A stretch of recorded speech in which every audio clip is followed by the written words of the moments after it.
What up, world? It's your boy JusRzd, and today, finally back from vacation, so we finally tapping in with Kaiju number 8, episode 11.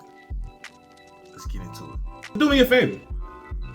Go ahead, like, share, comment, subscribe, do all the things that you know you're supposed to be doing. Anyway, we on YouTube now. What are you doing? Welcome back to the channel, guys. Like I said, your boy's finally back from vacation, so we finally tapping into this Rage review of Kaiju number 8, episode 11.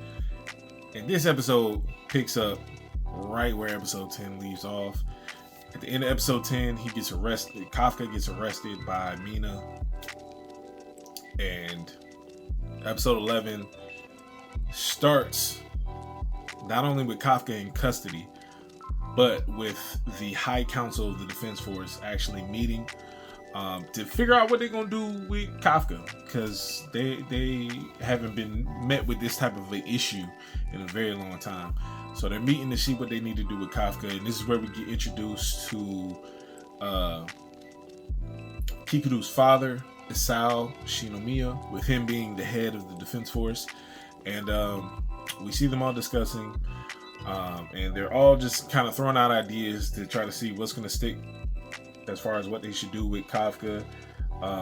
We hear ideas of what other defense forces, what other divisions of the Defense Force and other defense forces in different countries have started trying to do with the Kaiju and with humans. And at the end of the day, they kind of come to a consensus, and then it cuts to Kafka being in custody. Mina and the vice captain end up coming to escort him out of the premises to the High Council of the Defense Force so he can stand trial.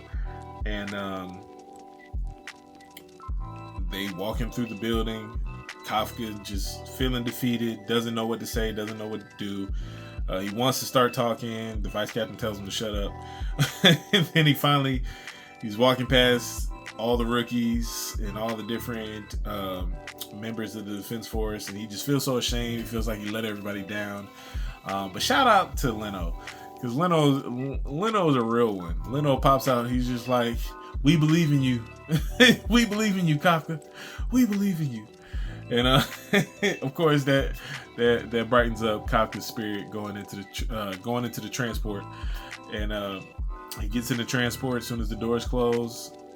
This is when we get to see Captain Mina's true feelings towards Kafka, and she starts talking to him, kind of joking with him. He's like, "All right, you talking out of turn. It's gonna be 50 push-ups." You know what I mean?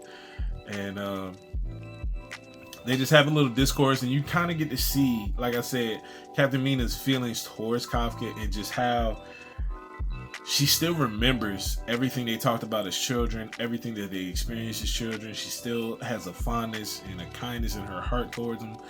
And just with their discourse, she informs him. She's like, "Look, there's no cameras in here, so we can talk." And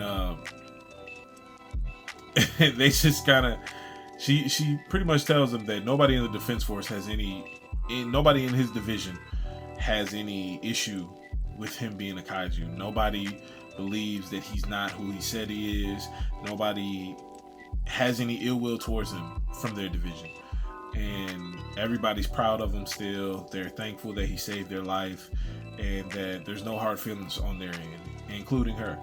And I don't know, man, that touched me a little bit. I ain't gonna hold you. Just seeing how she remembered him and remembered everything that they went through, and just remembered everything that they had experienced, and just informing him that everything, that nobody was really sweating it. They were shocked, but they weren't like, "Oh man, he's the enemy now." So that piece, I don't know, it kind of touched me in an emotional spot. And then Kafka was just like, "Yo, can I ask you something?" And she was like, "Yeah." He was like, "Can I still fight beside you?" She was like, "Yeah." I don't know, that did something to you, boy. That touched me emotionally. But anyway, just to see their relationship, because before this point in the first season, we've never really seen her side of what they experienced, and if she even still remembered him like that.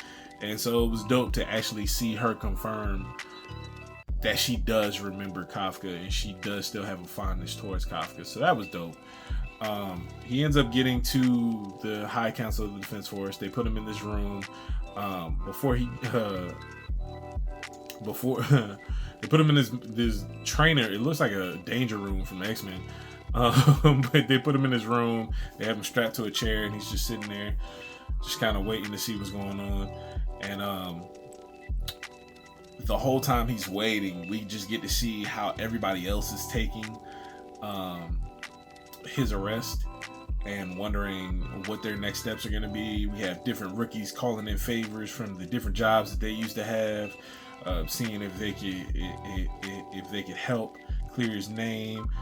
Kikuru ends up trying to go talk to her father about letting him free, and she kind of gets shut down by her father. And you just really get to see in-depth look as to we really get to see an in-depth look as to how Kafka has kind of like affected his division of the Defense Force, and how much he's grown on people, and how much they're like really a tight-knit family, and how much he's sacrificed for them, and just seeing what that his arrest is and how that's affecting them emotionally. Leno just starts training because he's like, man, if I wouldn't have been so weak, I could have protected him instead of him having to protect us. So it's just like everybody has a different reaction. So I thought it was well written. I thought it was really dope. So eventually the High Council ends up pulling up, and Asal ends up having a conversation with Kafka, and he ends up releasing his restraints. He's like, all right, this is what we're gonna do. Stand up. We're gonna see if you really human or if you really kaiju. And he puts the hands up. You know what I mean? He has this suit that's actually made from one of the largest kaijus to ever attack the city, which is, I want to say, Kaiju number 2. And these like gloves, and like this suit has like these power gloves that like allow Isao to use Kaiju number 2's like power when he fights. And boy, oh boy, he gave Kafka the business. I mean, he was blowing this dude to smithereens, blowing off limbs, blowing off his legs, Kafka couldn't do any. He was trying to transform different body parts to try to avoid him. He was getting nowhere. He was about to die on multiple different occasions. If it wasn't for the kaiju kind of taking over and stepping up, Kafka probably would have died. But the kaiju ended up sensing the presence of Kaiju number 2 and ended up taking over for Kafka, and 1, saving his life, but then also 2, kind of going berserk. And so now Kaiju number 8 is in like a berserker type mode, and he's, like I said, Kaiju number 8 is actually taking over, because normally it was like Kafka was getting Kaiju number 8 powers lended to him from Kaiju number 8, and now Kaiju number 8 is like, nah, I'm taking the driver's seat on this one, and we're gonna kill this guy. He just keeps chanting, kill, kill, kill. And yeah, so at this point, Kafka's going berserk. Kaiju number 8, he's going berserk, and he's getting ready to.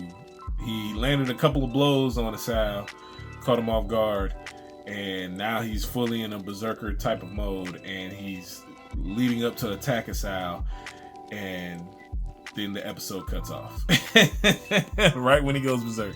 And I'm not gonna hold you. The whole time they were fighting, you have Asal's daughter Kikuru in the little room that's above the training room, looking down, watching the entire fight. And so after it cuts to black, and that's the end of the episode, man, when I tell you, this episode was emotional.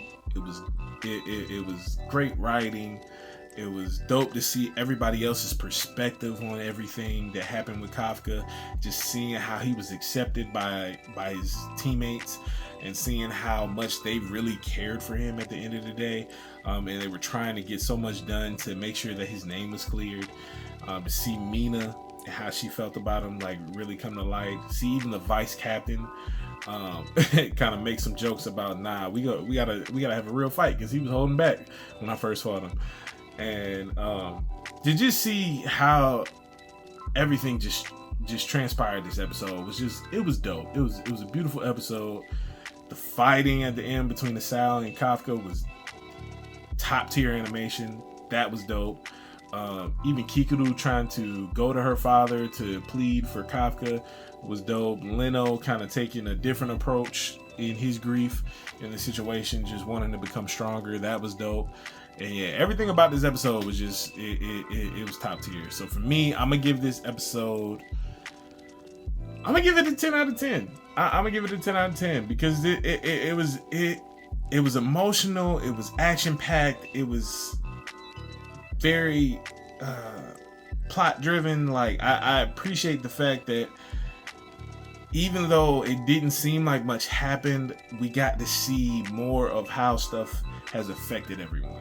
So that's still important to the plot as well. And I love when stories introduce a group of people and we get to see growth from that group. So even though the growth in this particular episode wasn't really like a training arc or nothing like that, but it was still like emotional growth and maturity that was happening in this particular episode. So I appreciated this episode. So let me know if you've watched episode 11 of season 1 of Kaiju number 8. Let me know how you feel about the episode. Let me know if you feel like I'm tripping. Chop it up in the comments, as long as you be respectful. And don't forget to like the video. Don't forget to share the video. Don't forget to subscribe to the channel. Hit that notification bell so you can get notified anytime we drop a new video. And remember, it's FreeSoul. To the soul free. Let's get it.